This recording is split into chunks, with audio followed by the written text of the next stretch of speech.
ndipfi Funzani, lo actor ndipfi Chipuremaranga. Khotsani ndi Vobundu.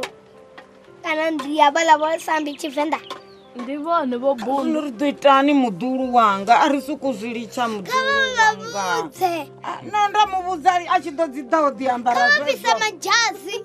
Ndi tou fhisa. Iba to fhisa zwa khwine u ḓo ambara zwavhuḓi. A pfa gai ene na mafhungo? Vhone ndi ri a thi dzumbeli u mafhungo, ndi na tshinoni badi tshi ri tshi to ḓa tsha tombudza mafhungo. Na Vhabundu vha nga vha tshi dzula vha si hayani hafha a si zwone kani? Nṋe ndi ya vumba vhone ndi ri ndi khou tou vha vhudza. Ri khou livhuwa thikhedzo ine lushaka lwa khou ri fha yone. Tsho TV kha YouTube i khou aluwa.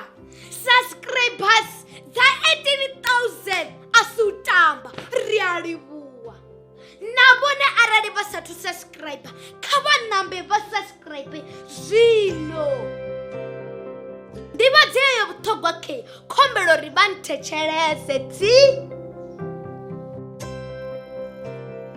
Vhatikedzi vhanzhi ndi kale vha tshi khou ri vhudzisa uri ni sapota nga nḓilaḓe ngauri dzifilimu ri vhona mahala kha YouTube.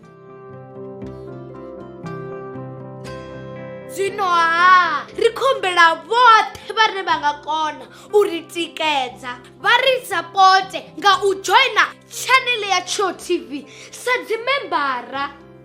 Membership ndi R599 fhedzi nga ṅwedzi.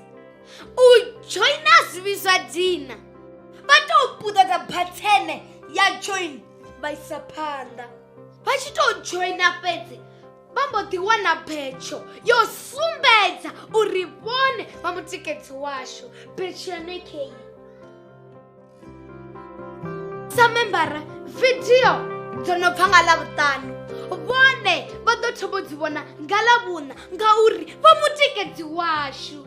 Tshipikwa tshihulwane ndi u ri thusa uri ri kone u isa phanḓa no ita dzifilimu dzine vhone vha dzi funa.